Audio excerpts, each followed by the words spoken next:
नमस्कार दोस्तों, आपका स्वागत है आपके अपने ही YouTube channel Veeru Dwivedi education hub पर। उम्मीद करता हूं कि आप बेहतर होंगे, आपका परिवार खुशहाल होगा।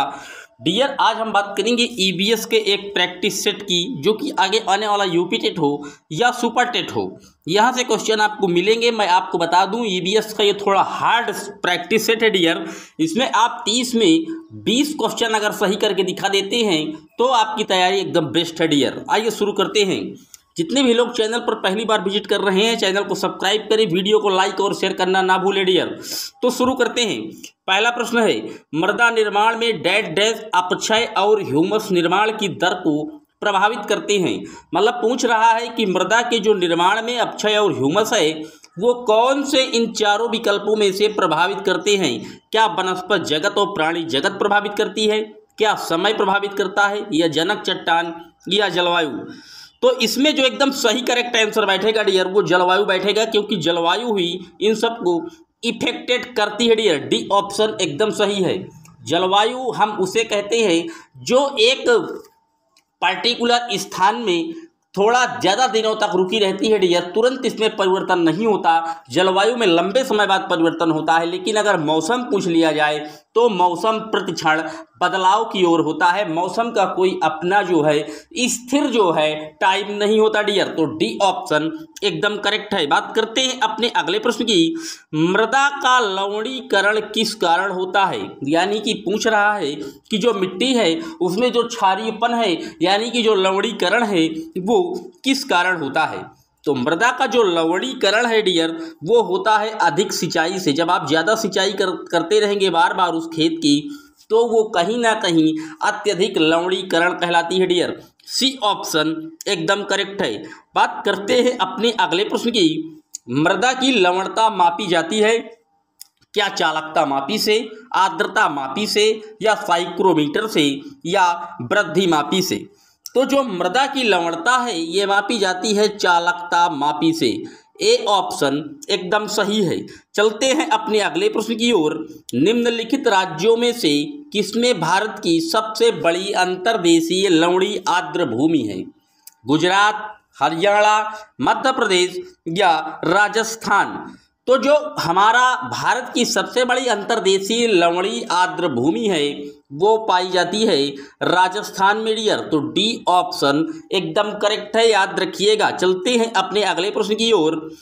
पांचवा प्रश्न कह रहा है, मिट्टी में लवणता या खारापन एवं क्षारीयता की समस्या का समाधान है।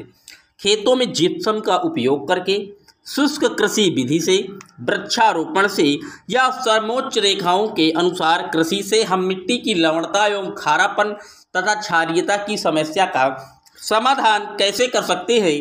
तो जो मिट्टी में लवणता एवं क्षारीयता है तो हम खेतों में जिप्सम का उपयोग करके उसको कम कर सकते हैं डियर। ए ऑप्शन एकदम सही है। मैं फिर बता दूं, ये प्रैक्टिस सेट थोड़ा हार्ड है तो आप घबराइएगा मत। 30 में अगर आप 20 भी क्वेश्चन सही कर पाते हैं डियर तो आपका सिलेक्शन निश्चित होगा सुपर टेट में, ये मेरी उम्मीद है।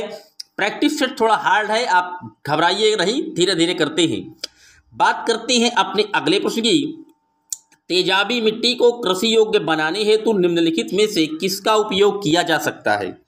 तो जो तेजाबी मिट्टी है इसको कृषि योग्य बनाने के लिए हम लाइम का प्रयोग करते हैं डियर। बी ऑप्शन एकदम सही है। लाइम का प्रयोग करके हम जो है कृषि योग्य मिट्टी बना सकते हैं तेजाबी मिट्टी को। बात करते हैं अपने अगले प्रश्न की। एल्युमिनियम तथा आयरन ऑक्साइड के अत्यधिक मात्रा वाली मृदा को डैश डैश भी कहते हैं। क्या चारागाह मृदा कहते हैं, या पेडलफर मृदा कहते हैं, या चरनोजम मृदा कहते हैं, या पॉट जाल मृदा कहते हैं। तो जो एल्युमिनियम तथा आयरन ऑक्साइड की अत्यधिक मात्रा वाली मिट्टी है उसको हम पेडलफर मृदा कहते हैं डियर। बी ऑप्शन एकदम सही है, यहाँ पेडलफर मृदा होगी। बात करते हैं अपने अगले प्रश्न की।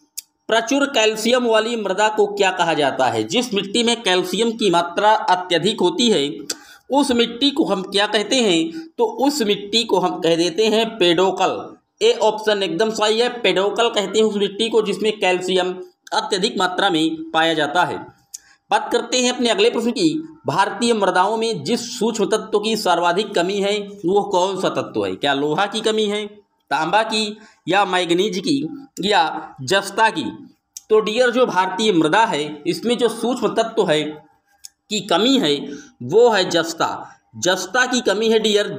जस्ता की कमी के कारण जो है मृदा में हम इसके जो उपाय हैं वो विभिन्न प्रकार के खाद्य रासायनिक इत्यादि का प्रयोग करते हैं। डी ऑप्शन एकदम सही है। चलते हैं अपने अगले प्रश्न की ओर। मृदा जल के माध्यम से शीर्ष मृदा से अवमृदा में खनिजों के स्थानांतरण की क्रिया को क्या कहते हैं? क्या परिश्रवण कहते हैं, चालन कहते हैं, प्रक्षालन कहते हैं या पार्श्वन कहते हैं? तो जो मृदा के जल के माध्यम से शीर्ष मृदा से अवमृदा में खनिजों के स्थानांतरण होता है, पर्टिकुलर इस प्रोसेस को हम प्रक्षालन के नाम से जानते हैं डियर। सी ऑप्शन एकदम करेक्ट है। बात करते हैं अपने अगले प्रश्न की। भारत में बंजर भूमि का सबसे बड़ा हिस्सा किस राज्य का है? यानी कि भारत में ऐसा कौन सा प्रदेश है जहां पर बंजर भूमि सबसे ज़्यादा पाई जाती है? तो बंजर भूमि सबसे ज़्यादा पाई जाती है डियर राजस्थान में। डी ऑप्शन एकदम करेक्ट है, याद रखिएगा। बात करते हैं अपने अगले प्रश्न की। भारत के उत्तरी मैदानों की मृदा सामान्यतः कैसे बनी है? तो जो उत्तरी मैदान है इसकी जो मृदा है डियर वो बनी है तलोचन द्वारा। तलोचन, बी ऑप्शन एकदम सही है डियर, बी ऑप्शन याद रखिएगा। बात करते हैं अपने अगले प्रश्न की। निम्नलिखित में से कौन सा मृदा से संबंधित है? तो जो मृदा से संबंधित है डियर वो है इडेफिक। इडेफिक जो है ये मृदा से संबंधित है, यानी कि बी ऑप्शन एकदम सही है। बात करते हैं अपने अगले प्रश्न की। एंटीसोल क्या है? तो एंटीसोल जो होती है ये जलोढ़ मिट्टी को हम एंटीसोल के नाम से जानते हैं, तो बी ऑप्शन एकदम सही है। जलोढ़ मिट्टी को एंटीसोल भी कहते हैं डियर, नोट कर लीजिएगा। बात करते हैं अपने अगले प्रश्न की। भारत भूमि पर सबसे अधिक व्यापक रूप से कौन सी मिट्टी फैली हुई है? तो जो भारत भूमि पर सबसे अधिक व्यापक रूप से मिट्टी फैली है डियर वो है कछारी या जलोढ़ मिट्टी। सबसे ज़्यादा भारत में कौन सी मिट्टी पाई जाती है? तो जलोढ़ मिट्टी पाई जाती है, जिसे हम कछारी मिट्टी के नाम से भी जानते हैं। ये भी आप नोट कर लीजिएगा।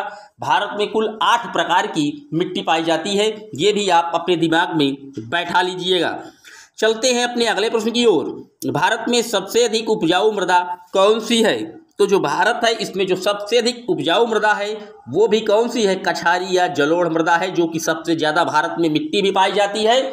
और सबसे ज़्यादा उपजाऊ मिट्टी कौन सी है? तो वो भी जलोढ़ मिट्टी है, याद रखिएगा। बात करते हैं अपने अगले प्रश्न की। कौन सी मिट्टियों में सैकड़ों वर्षों से कृषि कार्य बिना अधिक खाद दिए हुए चलता रहता है?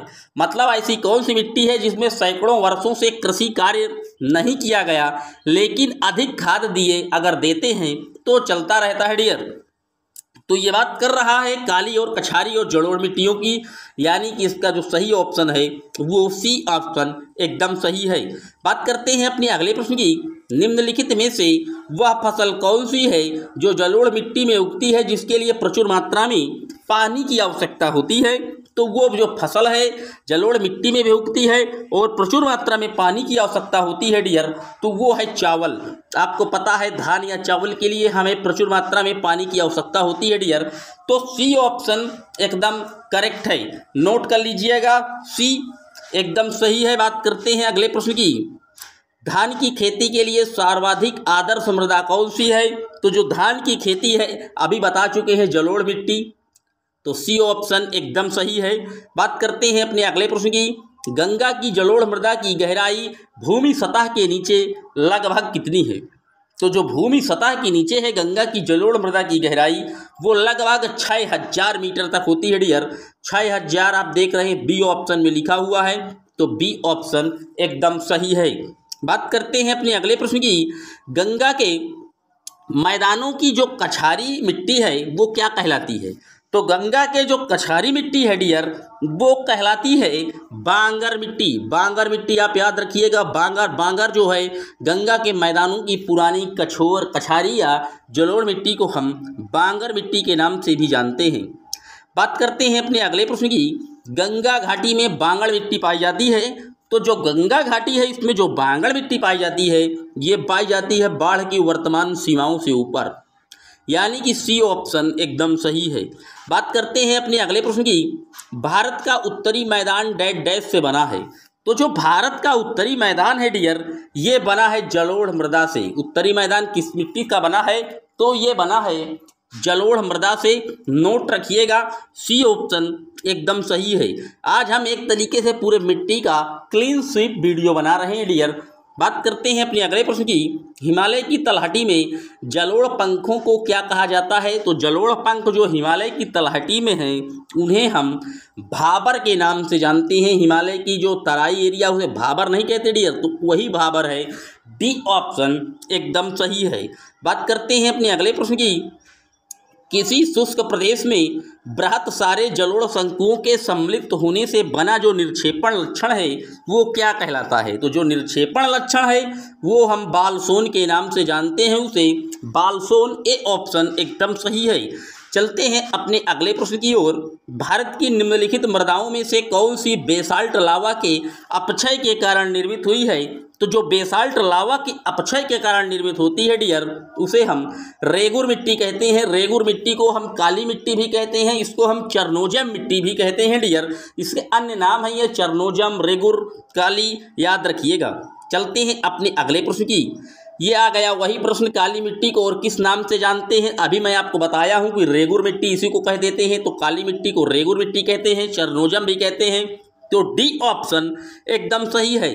बात करते हैं अपने अगले प्रश्न की। देश की निम्नलिखित मिट्टियों में किसे स्वतः कृषि मिट्टी कहा जाता है? यानी कि कौन सी मिट्टी जो है वो कृषि के लिए अच्छी, बेहद और जो है उपजाऊ मिट्टी मानी गई है डियर।